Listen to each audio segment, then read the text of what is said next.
Kita sudah mempelajari bahwa GLB, yaitu gerak lurus beraturan, boleh dianggap sebagai dua GLB yang bergerak bersamaan.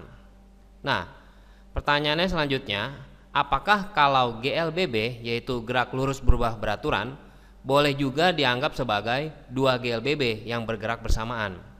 Jadi maksudnya satu benda tetapi bisa melakukan dua GLBB yang bergerak bersamaan. Sekarang kita lihat di sini.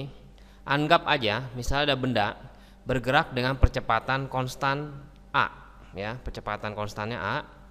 Komponennya yaitu di sumbu X dan sumbu Y, kita bisa buat AX-nya itu konstan, yaitu percepatan di sumbu X konstan dan percepatan di Y-nya juga konstan. Kenapa begitu? Kenapa percepatan konstan? GLBB adalah gerak lurus berubah beraturan.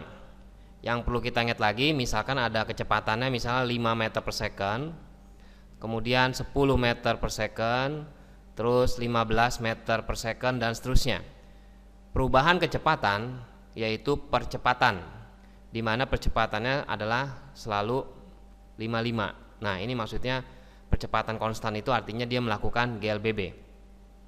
Nah, sekarang kalau misalkan rumus GLBB yang kita tahu yaitu V sama dengan V0 ditambah A dikali T, ya. Di pelajaran kelas 1 kita udah belajar GLBB untuk satu dimensi, yaitu V sama dengan V0 ditambah A kali T. Maksudnya satu dimensi, jadi benda itu bergerak hanya melakukan satu gerakan saja, gerakan tunggal. Jadi GLBB ya GLBB saja, atau GLB aja. Nah, sekarang yang kita bahas satu benda tapi dia melakukan dua gerakan sekaligus, yaitu GLBB bersamaan, ya. Nah, sekarang kita lihat kalau misalkan dia komponennya yaitu kita lihat dari sumbu X, berarti jadinya Vx sama dengan V0x ditambah AX dikali T. Kita hanya mengganti ininya, V-nya Vx dan A-nya juga dalam AX sumbu X. Terus VY juga sama, V0Y ditambah AY dikali T.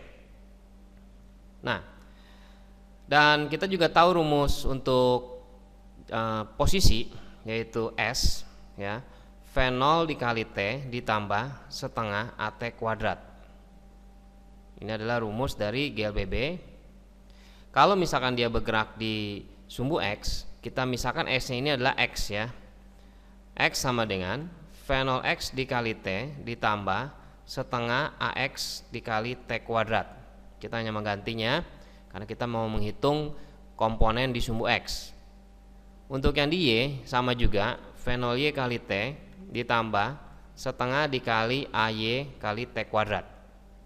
Nah, dari sini kita tahu, ya, persamaan V sama V0 tambah A kali T, kalau kita dijabarkan komponennya Vx dan Vy yang melakukan GLBB juga, ya, tetapi kita hanya melihat di posisi di sumbu X saja atau di sumbu Y saja, ternyata bentuknya mirip dari bentuk seperti ini, ya, tetapi hanya komponennya saja berbeda. Nah, ini pun sama untuk S juga sama.